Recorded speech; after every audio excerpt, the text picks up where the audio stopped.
Hello students, welcome to simple maths. Third chapter big chapter है circle chapter. Circle chapter में सबसे important यानी very important theorem जो है इंस्क्राइब्ड एंगल थ्योरम बहुत बार आ चुका है, रिपीट हो रहा है। सम थ्योरम्स ऐसे है कि बार बार रिपीट होते हैं, जैसे बीपीटी थ्योरम है, एरियाज ऑफ सिमिलर ट्रायंगल है या इंस्क्राइब्ड एंगल थ्योरम है। ये जो थ्योरम है ये ध्यान से लर्न करने के, फिगर जो है वो फिगर ध्यान में रखने की, उसके हिसाब से राइट करते जाने का। अभी इंस्क्राइब्ड एंगल थ्योरम में हमको उसके जो बेसिक थिंग्स है वो पता होनी चाहिए। इंस्क्राइब्ड एंगल किसको बोलते हैं, इंटरसेप्टेड आर्क किसको बोलते हैं। देखो यहाँ पे फिगर ड्रॉ किए, O is the centre of the circle है। यहाँ पे हमने बी ए सी ये जो एंगल है ये ड्रॉ किया है। इस एंगल का जो वर्टेक्स है ए, वो सर्कल पे जब आता है तब उसको बोलते हैं angle B A C is an inscribed angle. Inscribed angle ध्यान में रखने का कि जिसका वर्टेक्स सर्कल के ऊपर आता है उसको बोलते हैं इंस्क्राइब्ड एंगल, और उसके जो दो आर्म्स है वो आर्म इंटरसेक्ट करते हैं टू डिस्टिंक्ट पॉइंट में। यानी ये जो आर्म है बी, यहाँ पे ए बी और ए सी, ये दोनों आर्म है उसके, वो इंटरसेक्ट कर रहे हैं सर्कल पे। अभी यहाँ ये जो आर्क बन रही है बी सी, ये बी सी आर्क जो है उसको बोलते हैं इंटरसेप्टेड आर्क। तो बी डी सी भी बोलते हैं, बी सी भी बोलेंगे, तो ये इंटरसेप्टेड आर्क है। अभी हम देखने जा रहे हैं कि क्या है inscribed angle theorem. The measure of an inscribed angle, a angle B A C, इसका मेजर यानी इसका नाप, the measure of an inscribed angle is half of the measure of the arc intercepted by it. is half, ये half होता है, किसके half होगा, तो ये जो इंटरसेप्टेड आर्क है ये इंटरसेप्टेड आर्क के हाफ, यानी बी सी आर्क अगर 100 डिग्री की है तो angle B A C 50 degree का आएगा। ये तो हम एग्जाम्पल बाद में सॉल्व करेंगे, पहले थ्योरम क्या है उसके बाद में उसके बारे में जान लेंगे। Given O is center of the circle, angle BAC is inscribed in arc BAC. ये BAC आर्क है, इंस्क्राइब्ड आर्क है, उसमें एंगल इंस्क्राइब्ड एंगल है। आर्क BDC इंटरसेप्टेड आर्क, अभी मैंने बताया आपको। प्रूव, क्या प्रूव करने का है, angle BAC is equal to half major arc BDC।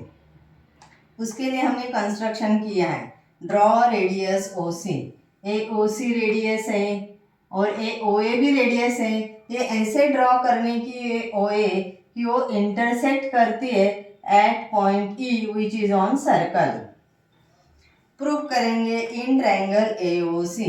AOC triangle जो है इसके बारे में देखते हैं। अभी ये जो AOC ट्रायंगल है, ये AOC ट्रायंगल में ये OA और OC दोनों रेडियस है। अभी दोनों रेडियाई जो है वो एक ही सर्कल की है, इसीलिए उनका जो मेजरमेंट होगा वो सेम होगा, क्योंकि आपको पता है radii of the same circle are congruent. Therefore here we are writing OA और OC आर कॉन्ग्रुएंट, यानी एक ही माप के हैं। अगर ये दोनों का मेजर एक हो गया तो ये जो ट्रायंगल यहाँ पे बन रहा है ट्रायंगल AOC, ये ट्रायंगल आइसोस्केल ट्रायंगल आ जाएगा। In isosceles triangle opposite angles of congruent sides are congruent, यानी OA इक्वल टू OC आएगा तो ये दोनों एंगल जो है वो भी सेम आएंगे, तो ये x डिग्री का आएगा, ये भी x डिग्री का आएगा। यानी इन triangle AOC radii OA and radii OC are congruent, therefore angle OAC congruent angle OCA। हम वो बात लिखेंगे, पहले यहाँ समझ लो कि ये सेम है। अभी यहाँ पे और एक ट्रायंगल बन रहा है ट्रायंगल OEC। समझो ये जो ट्रायंगल है ये ट्रायंगल का एक एंगल है EOC, ये एक्सटीरियर एंगल है क्योंकि ट्रायंगल के बाहर है, तो ट्रायंगल के बाजू में है, उसकी जो साइड है वो कॉमन है, और ए साइड में यहाँ पे एक एंगल बन रहा है, उसको हम बोलते हैं exterior angle. And previous year you have studied theorem of exterior angle. What it tells? It tells that theorem, exterior angle theorem tells the measurement of an exterior angle is equal to the sum of its remote interior angle। याद है क्या? याद नहीं है तो फिर से देखो वो वीडियो। तो इसकी जो सम है x plus x is equal to 2x, तो measurement of this exterior angle is equal to 2x degree आएगा। और यह जो एंगल है ओ इज सेंटर पॉइंट, तो angle E O C is centre angle हो गया।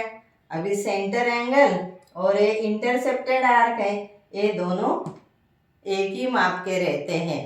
Means angle E O C is equal to arc E C, measure arc E C, तो ये आएगा 2x डिग्री का, यानी central angle is equal to intercepted arc.